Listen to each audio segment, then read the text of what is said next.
Hi, it's Nick, and this is part 2 of my Carnevale, an update on what I've been up to in this horrible hot weather. I hate this heat, it's horrible. Let's quickly talk about the rule books. Seeing this rule book here, that is the main rule book with the older rule set in.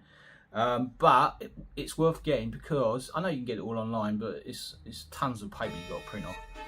And it's got all the lore, all the factions, all the lore. It's definitely worth buying as a one-off purchase. And then this one is like a massive campaign book, but it's also got the up-to-date rules in. So if you just buy one, I suppose it would be this one.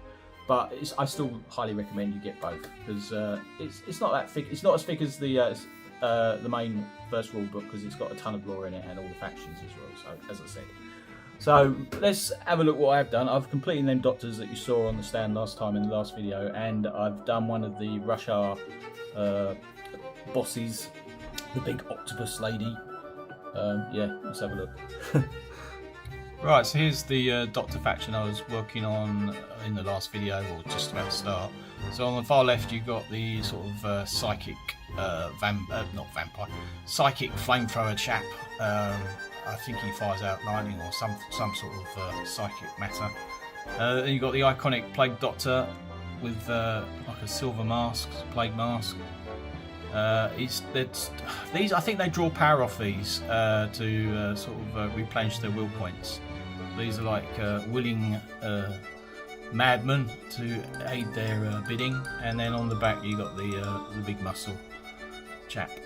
And then here we have the one of the miniatures for the Rashar, like Cthulhu mythology sort of type characters. They're all a monster-based faction, but she's a beautiful miniature to put together and paint, and simple to paint with a rattle can, 2 tones, and then some detailing and a wash.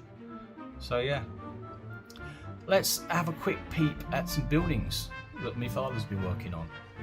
So this first building, this is the first one he actually did, and as you can see, the detail is pretty cool. Nothing needed to do, just literally put it together. And this is like the fisherman's quarter, I think, or the fisherman's house. And you've got really nice sort of flat areas to put your figures on when they're climbing around the rooftops and stuff like that.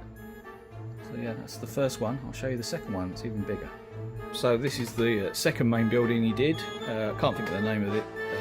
It adds to this massive quarter of Venice that I'll show you once it's all done as a figure for size comparison. And it's all mounted on like a proper base, so you can have the canal beneath it. Absolutely fantastic buildings these are. I can highly recommend them. Right, I'll see you in the next one when I've got what we got over here. Sitting over there, I've got a box of patricians, noblemen, and noble ladies. See you later.